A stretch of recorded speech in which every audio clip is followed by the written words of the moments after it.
Over a lifetime, a fly fisher may accumulate thousands of trout flies. A majority of these flies are used only occasionally, having utility during specific times of the year and in specific situations. Others, however, may sit in their fly box for decades, hoping to one day be noticed by their creator, hoping to be selected above all others, tied onto the end of a leader and cast out into the water, to live like an ephemeral mayfly with a short but glorious life. A cherished fly with an important job, useful and essential for fooling, hooking and landing a big trout, holding under the shelter of an overhanging branch. But sadly for them, that day may never come. A few select flies are in constant rotation, never left on the bench when game day comes. They become a fly fisher's favorite and will live short, brutal, but glorious lives until they are too tattered to carry on, or are lost in the maw of a big trout, or are stolen by a mischievous tree or a stubborn submerged log. If a fly fisher was allowed to have perhaps a dozen types of flies, or maybe a half a dozen, or even perhaps only one, what fly would they choose? I, for one, have my list of a dozen or so indispensable flies. I constantly go back to these flies, like some old friends that are always there for me. And these flies are always in short supply because they are called upon so frequently. And then there are one or two flies that I would never ever part with, no matter how out of style they may become. If I had to choose one, and only one fly, that fly would be versatile, humble, understated, impressionistic, effective, trustworthy, dependable, hardworking, and easy to tie. What fly would you choose? What fly would be indispensable to you? What fly would you never want to part with? Think about that for a moment.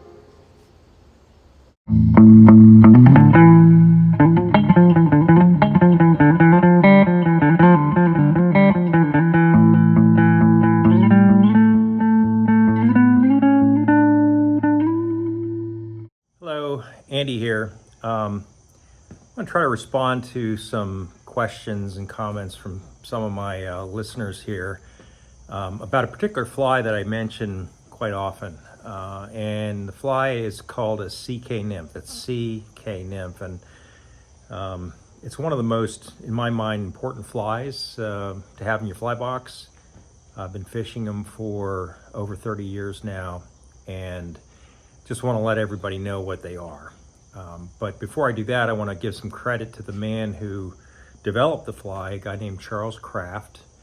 And he's down south of here, down south of Pennsylvania, I know that. And I'd read an article way back when about Chuck and his development of the fly. And I got that information from a good friend of mine who I work with at the Valley Forge chapter, Trout Unlimited, taught the fly fishing school with for many years, who introduced me to the fly.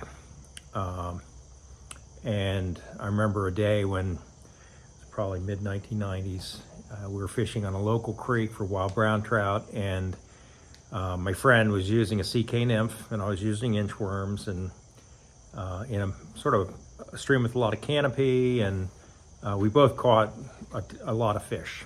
And I wanted to know about that fly, the CK Nymph, and so he gave me a few of them and told me about them, and raved about how good they were.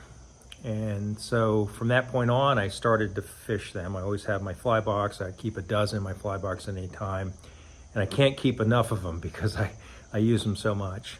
And I can get into some more detail on why that is, but I want to direct you guys to the source, which would be Chuck Kraft. And I recently saw a video on YouTube from a couple years ago. I'm not sure when it was, but where Chuck talks about the fly and how he developed it, why he developed it. And so I'm going to put that link to that video in the description here, and so you can see for yourself and take his word for it as well as mine as to the wonderful nature of that fly. why it works. So I'm going to talk a little bit about how you tie it, you know, all the materials that go into it, and then I'll talk about, you know, what types of situations it works for, what I think it imitates, which is a variety of different insects in the stream or around the stream. Go from there. So that's it. That's my own personal introduction to CK Nymph. Again, go to the source, go to the description, find that YouTube video for yourself for Chuck Kraft, and you'll learn maybe a little bit more than I can provide here. But so here goes. Here's my introduction to the CK Nymph. Thanks.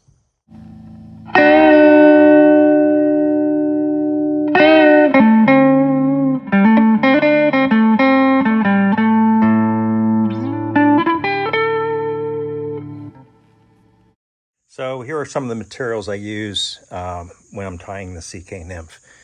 Starting with the hook, which typically I use a size 12 or 14 fork streamer hook. You need a long shank, basically the same fly you would use when you're tying an inchworm or green weenie. That makes it easy to transition your tying from one fly to another. And I often tie those two together or at the same time. The other thing you need is for the tail wood duck. It can be tan, it can be yellow, it can be buff color, doesn't really matter. And for the body, peacock curl, and makes it relatively simple to make the body. And then one thing you'll notice with the CK Nymph, it has palmered grizzly hackle on it. And I use, in this case, this is a neck I've had for, oh my goodness, probably the early 1980s. I got this, and you know, all the middle is gone and everything else, but the good sizes. But I use these sort of soft, big hackles for the hackle material in a CK Nymph, and I'll show you how that's tied. So especially if you have a neck that's old and you don't know what to do with it, you can tie a lot of these up and put them in your fly box. I use some lead weight or also lead-free wire if you have it. I like to weight my CK Nymphs. And typically brown silk right there. So we'll just get to it. And the good thing about this fly, again, is that it is easy to make. It takes basically a few minutes, and when you just sit and tie a lot, you get a lot of bang for your buck in terms of the hours that you're putting in. They tie up really quick. Throw them in your box. I always have about a dozen of these. And like I said, when nothing's happening, that's one of the first flies I put on because it just has a really nice feel to it when the trout hits it. And in a few minutes, I'll tie one. I'll show you what it looks like. So just start with the silk. Bring it to the front.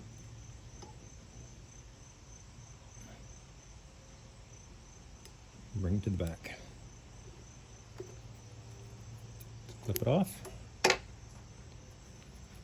Okay, so we're just going to put a tail on here. Get some either mallard or wood duck dyed.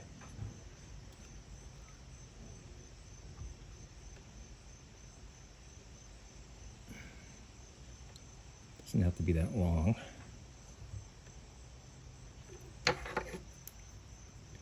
Just clip off the excess there. Okay. All right, next thing I'll do is put on some lead weight. Just wrap it from the back to the front. Give it some extra weight so it'll sink to the bottom. You don't have to do this if you don't want to, but I tend to like it, so then I don't have to put any split shot on it, or less split shot. A little bit of weight right there. Okay.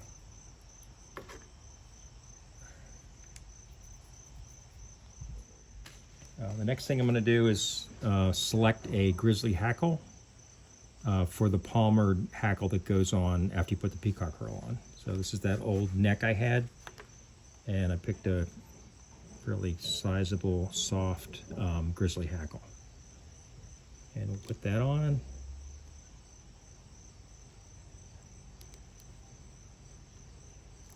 It just takes a couple seconds to do that.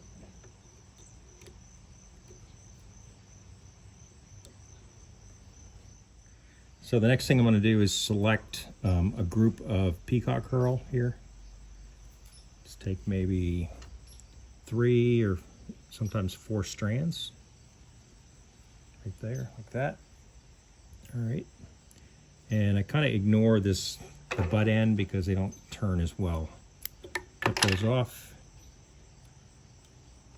And then you attach those to the shank of the hook, like this. Then back down towards the tail, and then you wind up to the front again. Let that hang, and all you need to do is to wrap that peacock herl around the shank like this. So you got the body like that.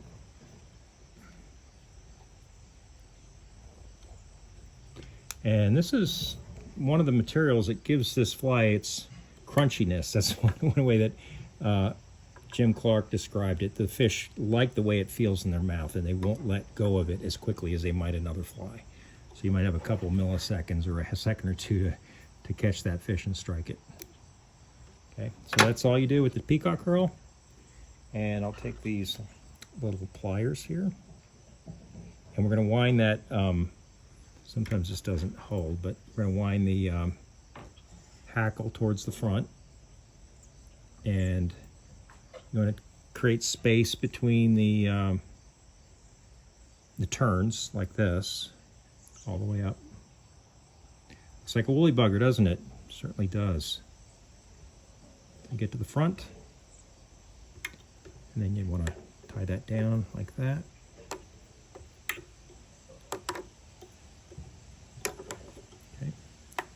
Let go of the pliers, clip this off like that. We'll tie it a little bit more. Pull this back a bit and tie that down. All right. Now, just whip it.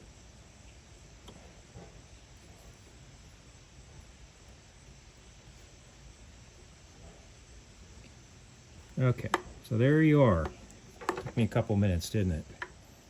And clip this off here. Put a little head cement on it.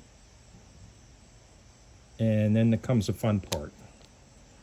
The fun part is taking your CK Nymph and giving it a haircut, basically. So I'm just going to clip these down like this.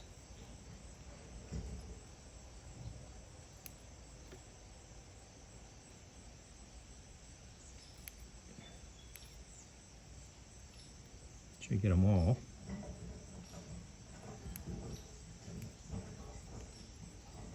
And that pretty much is it.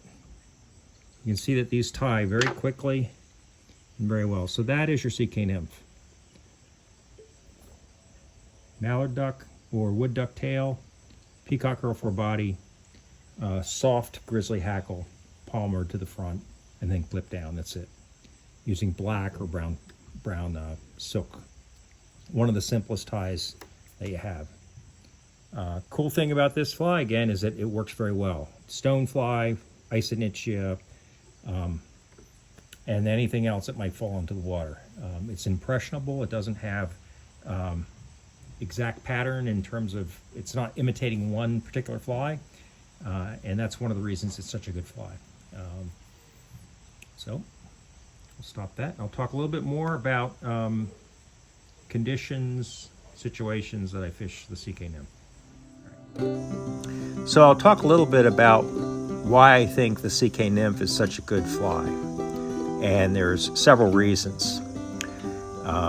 The first, I believe, is that and maybe the most important, is the CK Nymph effectively imitates an Icenichia nymph, or the slate drake. And as you know, the slate drake is a very important fly for the mid to late spring, and I would say early to mid fall. There's 2 broods that come out in most streams, and these flies are fairly large. The nymphs are very active, and the trout, for some reason, really go after them. I've seen trout jump clear out of the air to meet a fly on its way down when I'm fishing a slate drake hatch. And they extend over a fairly long period of time. So anytime in June, early July, and then late August, September, early October, those trout are seeing those. And the CK nymph is a very good imitator of the nymph. So that's the number one reason that I think they're good. A lot of streams have them, and they are, again, ubiquitous on certain streams. The second reason is that in general, not form necessarily, but pattern, color, size, they can imitate a stonefly fairly well.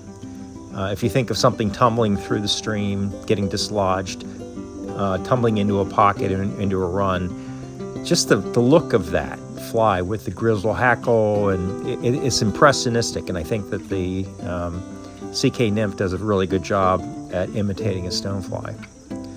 And number 3 is the CK nymph also can imitate a terrestrial, specifically dark-colored caterpillars and fuzzy dark-colored caterpillars, which, again, there's lots of species in the trees. They're coming in all throughout the summer season.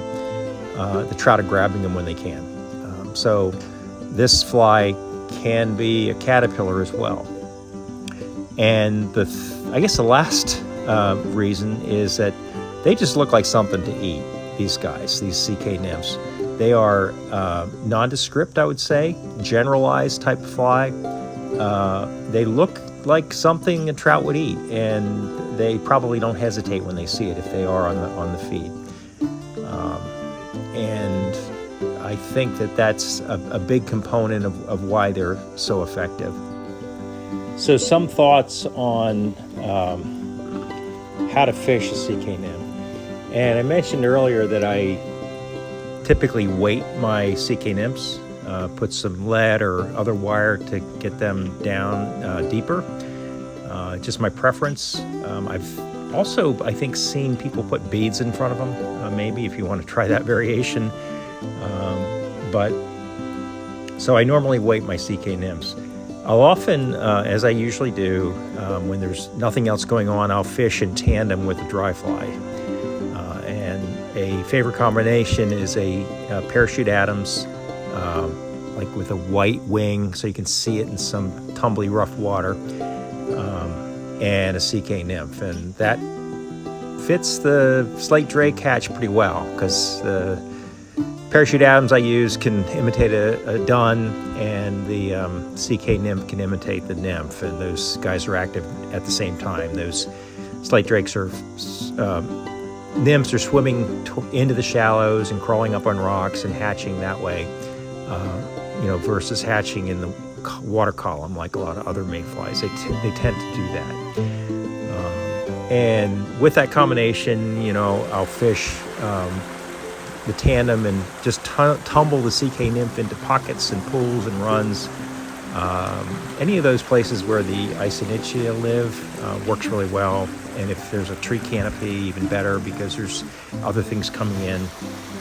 And some streams off season when there's no hatch going on, they're looking for terrestrials, and that's a way that I fish them under canopy streams.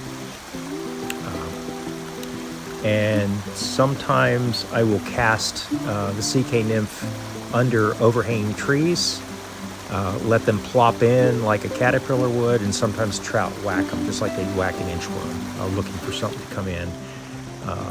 I do that quite a lot when I'm fishing terrestrials, just trying to get under trees, because the trout are often sitting in the shady spots there, depending on the time of day. I'll plop them into pools themselves, let them sink in, and see what gets them. And it's often that I'll get 1 or 2 fish on, in a particular spot on a CK Nymph because they go after them. I've noticed for some reason rainbow trout like them. They tend to catch more rainbows and darker color flies. This is one of the darker flies. And if they're not working, just change up. Take off the nymph, put on an inchworm, put on a pheasant tail, whatever you want to fish, but give it a try and see what happens. The other thing I think I'll mention here in terms of fishing these guys is, and any nymph actually, try casting to rising fish, and that's why the tandem works pretty well. Is oftentimes I'll cast to a rising fish or fish I might have seen once come up, and throw the combination. And if it's a CK Nymph, for example, often that fish will take that nymph and relatively quickly without rising. It's safer for them to do that, and it's an effective way to increase your catch rates that way. Fishing nymphs to rising fish tends to work.